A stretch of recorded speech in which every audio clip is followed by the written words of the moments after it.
You know, at the beginning of the season, Calgary had talked about how they did something last year, and they did purple jerseys and in honor of Darren Richardson. And you know what? It was just something that it kind of resonated throughout the whole Hockey Canada in Canada, all of girls hockey, and we had Two Nations Cup here in Brampton, December 3rd weekend, and Brampton Canadians host that. It's a prep series for kids going to college, and I just thought it was a great opportunity to partner with them to try and get as many people here, because it's that age group that remembers Darren and really want to lend that support.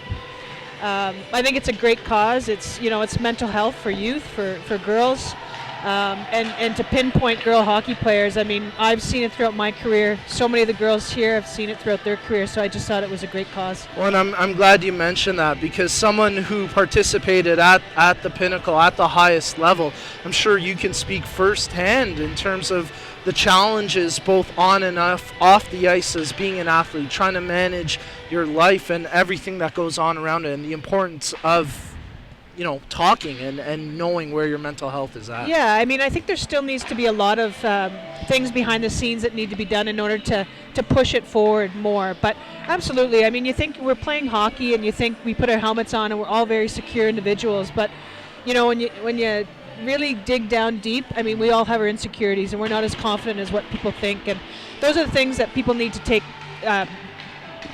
notice of and make sure that things bad, like what happened to Darren, doesn't take place. And I mean, I think we're doing a little bit better job, but we really got to dig down deep and find out how we can make this better overall.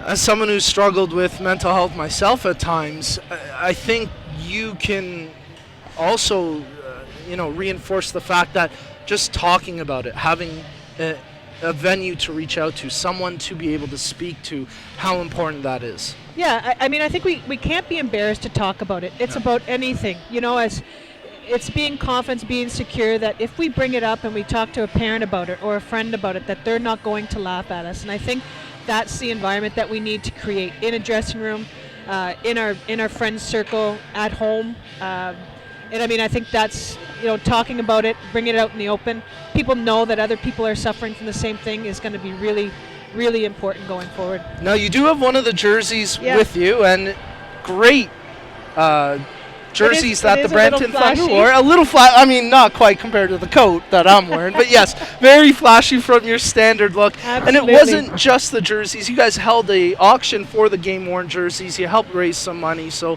a really great initiative by the Brampton Thunder to support the Do It For Darren cause. We did, and you know what? I have to give a little bit of a shout out. We had a sponsor that sponsored the jerseys for us. So there was no cost to us, thankfully. But you know what? It enabled us to raise a little bit more money for Do It For Darren, and it was the Two Nations Cup, Brampton Canadians, that sponsored the jerseys. So, I think everybody, once they hear it's for such a great charity, they get behind it. And we had 500 people in the stands that night. So I mean, the support was it rippled across the city. So it was really happy. If you haven't had a chance to check out the pictures from that night, make sure you do so. There's a great one where Brampton and Toronto players with some youth players all around center ice in the shape of a heart really speaks to the cause and everything we're going for. So Lori, great job by you and all the Brampton Thunder. Thank you very much, Nico. Thank you.